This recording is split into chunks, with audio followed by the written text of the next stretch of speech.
Zamani sana, kabla dunia haijajaa kelele, kabla miji haijainuka, kabla watu hawajaanza kusahau sauti ya dhamira zao,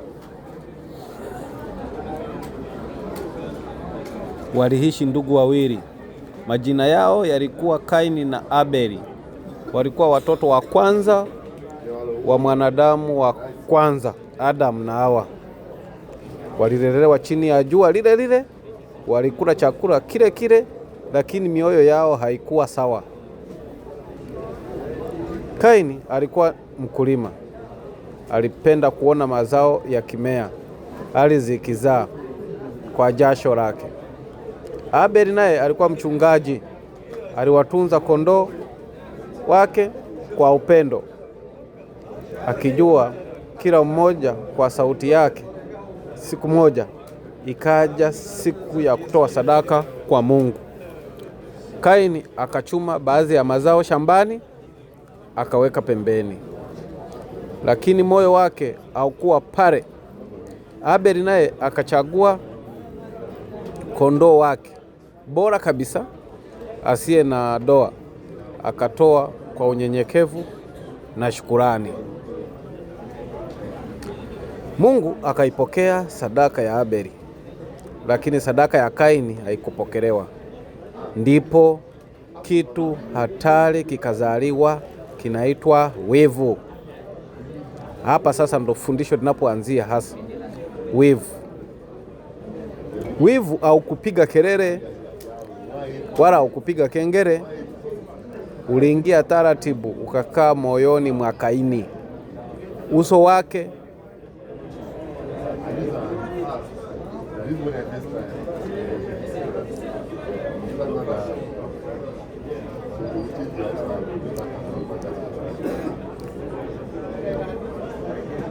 wivu au kupiga kelele au kupiga kengele uliingia taratibu na kukaa ndani ya Kaini. Uso wake ukabadilika, furaha ikapotea. Ndani yake kulikuwa na moto. Mungu kwa rehema akamzungumzia Kaini. Kwa nini una hasira? Rehema hiyo, Mungu ana huruma. Kwa nini una hasira? Kama ukitenda mema hutakubaliwa, lakini kama hutendi mema, dhambi inakuvizia mlangoni. Wewe una uwezo wa kuishinda. Hilo lilikuwa onyo. Mungu alikuwa anamuonya Kaini, lakini Kaini hakusikiliza. Siku moja alimwambia Abeli, njoo twende shambani. Abeli hakujua hatari. Aliamini ndugu yake, alienda naye. Walipokuwa peke yao, wivu ukageuka chuki ikageuka hasira ikageuka dhambi. Kaini akamshambulia Abeli, naye Abeli akaanguka chini. Damu yake ikamwagika juu ya ardhi ile ambayo walitembea wakiwa watoto, wakikua mbele ya wazazi wao, iliyopaswa kuzaa maisha. Hiyo ilikuwa mara ya kwanza damu ya mwanadamu kumwagwa na mwanadamu mwenzake. Mara ya kwanza hiyo. Mungu akamuita Kaini, Abeli yuko wapi ndugu yako? Kaini kwa hofu na kiburi akasema, sijui, mimi ni mlinzi wa ndugu yangu, kama vile baba yake alivyosema kuhusu alipoambiwa umekula tunda. Sauti ya Adamu ya ndugu yako inanililia kutoka ardhini. Kuanzia siku ile Kaini akaishi maisha ya kukimbia, hakupata amani. Aliishi na kumbukumbu ya kosa lake. Hakumwangamiza ndugu yake tu, alijiangamiza mwenyewe. Funzo la maisha. Nini tunatakiwa tujifunza hapo? Kisa cha Kaini na Abeli si hadithi ya zamani tu, ni kioo cha mioyo yetu. Mungu haangalii kile unachotoa, anaangalia jinsi unavyotoa. Mungu haangalii kile unachotoa, anaangalia jinsi unavyotoa. Wivu ukiruhusiwa kukaa moyoni huua mahusiano, huua amani, na wakati mwingine huua ndoto.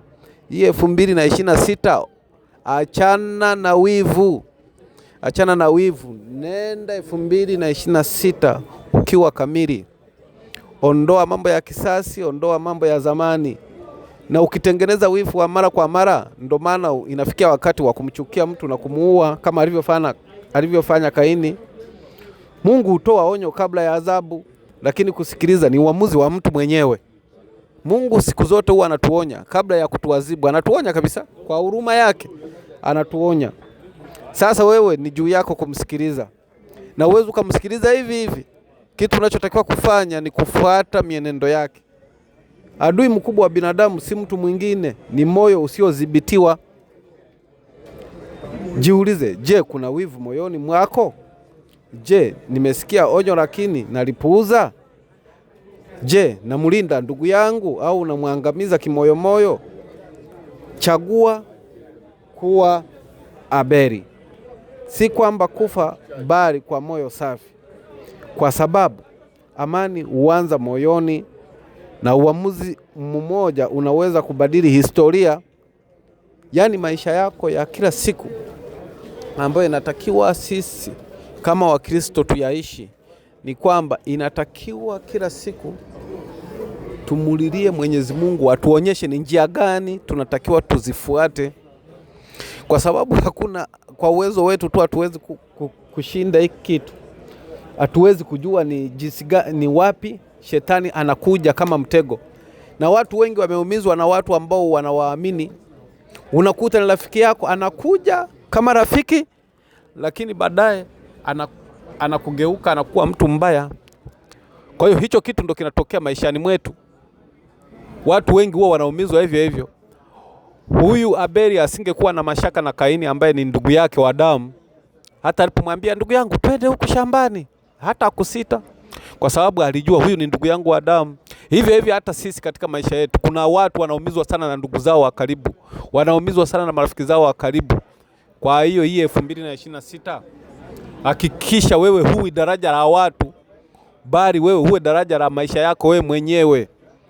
Usifanye watu wakupande wewe kufikia maisha yao, bali wewe ujitahidi ufanye njia za kupita wewe mwenyewe na familia yako na kizazi chako. Hicho kitu ndio inatakiwa katika maisha yetu ya kila siku, tupambane. Mwenyezi Mungu siku zote anatuambia katika vitabu vyake vitakatifu kuwa kila kitu tunachokifanya kiwe na kiasi. Usijifanye wewe ni mwema sana, usijifanye wewe ni mbaya sana. Kila kitu unachokifanya maishani mwako uwe na kiasi. Wema huu ambao siku zote watu wanaulilia wafanyiwe, hao watu ndo wanageukaga wanakuwa wabaya, wanapoteza vitu, mali au hata maisha. Kwa hiyo usijifanye kabisa kuwa wewe sasa mimi hapa ni mwema. Nataka nifanye hivi ili watu wanione. Usifanye kitu kwa kujiumiza wewe future yako au maisha yako ya kila siku au familia yako ili kuwafurahisha watu. Hakuna mtu anayeweza kukufurahia siku zote wewe mwenyewe. Hakuna hicho kitu. Kwa hiyo usizanie kuwa utamfurahisha. Hata mtu akiwa anajisaidia unamtawaza, ipo kuna siku tu atakusahau na atakudharau. Kwa hiyo fanya kila kitu kwa kiasi maishani mwako. Usijifanye wewe ndo unataka kuokoa eza ukoo wako au jamii yako wakuone wewe ni bora sana. Hapana. Fanya kila kitu kulingana na moyo wako. Ondoa chuki, fanya ukimfuata Mungu. Kikubwa pigania kitu kilicho chema. Na hayo yote uyawezi bila kufuata maandiko ya Mwenyezi Mungu. Asante sana. 2026 iwe bora.